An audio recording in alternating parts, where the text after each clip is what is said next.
સામાન્ય રીતે આપણે ગુનાખોરો દ્વારા નિર્દોષોને ફસાવવા હની ટ્રેપનો ઉપયોગ થતો જોયો છે, પરંતુ શું ક્યારે પોલીસ દ્વારા ગુનેગારને પકડવા હની ટ્રેપની જાળ બિછાવી હોય તેવું સાંભળ્યું છે ખરું? આવો એક અદ્ભુત કિસ્સો અમદાવાદમાં સામે આવ્યો કે જ્યાં મહિલા પોલીસે એક રીઢા ગુનેગારને પકડવા તેની સાથે સોશિયલ મીડિયામાં પ્રેમનું નાટક કર્યું અને પછી જે થયું તે ફિલ્મી કહાનીથી ઓછું નથી। બુરખો પહેરીને રિક્ષામાં બેસી રહેલી આ મહિલાઓ કોઈ સામાન્ય મહિલાઓ નથી, પરંતુ તેઓ 14 ગુના આચરી ચૂકેલા રીઢા ગુનેગારને પકડવા જઈ રહેલા મહિલા પોલીસ ઓફિસર્સ છે। વાત એમ છે કે તૌફિક સલીમ શેખ નામનો આરોપી 14 ગુનામાં સંડોવાયેલો હતો। પોલીસ પકડમાં આવતો નહોતો એટલે મહિલા પોલીસે તેનો સોશિયલ મીડિયામાં સામાન્ય મહિલા તરીકે સંપર્ક કર્યો અને તેની સાથે અનેકવાર ચેટ કર્યા બાદ મળવા માટે રિવરફ્રન્ટ બોલાવ્યો। અમારા પોલીસ કર્મચારીઓએ એક આઈડી બનાવ્યું અને એ આઈડી થ્રુ આ તૌફિકનો સંપર્ક સોશિયલ મીડિયામાં કરવાની કોશિશ કરી અને જેમાં અમને સફળતા મળી હતી।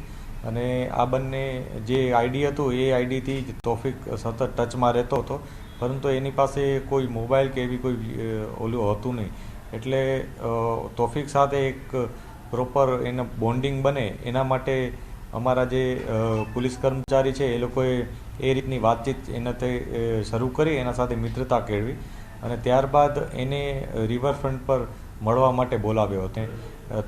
અમે જે રીતના એનું આખું ટ્રેપ ગોઠવી હતી એ મુજબ એને હાથ ધરી લીધો અને એને પકડી અને આગળની કાર્યવાહી શરૂ કરી।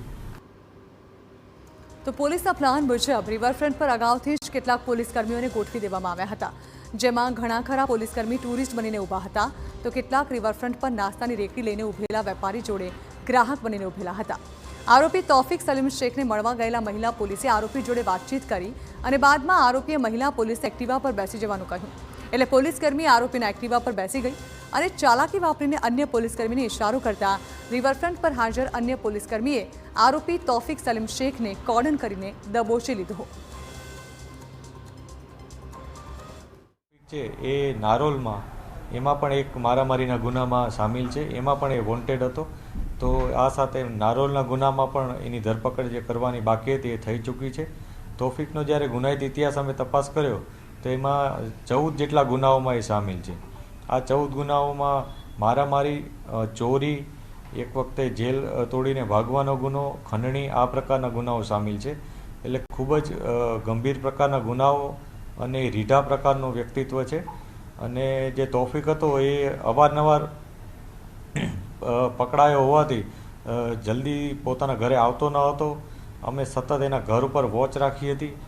15/6નો જે બનાવ હતો એના ઉપર અમે સતત વોચ રાખી અને અલગ અલગ જે અમારા કામગીરી હોય છે એ પ્રમાણે કામગીરી કરી અને જે અમારા જે શું કે અલગ અલગ અમારી જે પદ્ધતિઓ છે એનો ઉપયોગ કરી અને છેવટે આ તૌફિકને પકડી પાડેલ છે।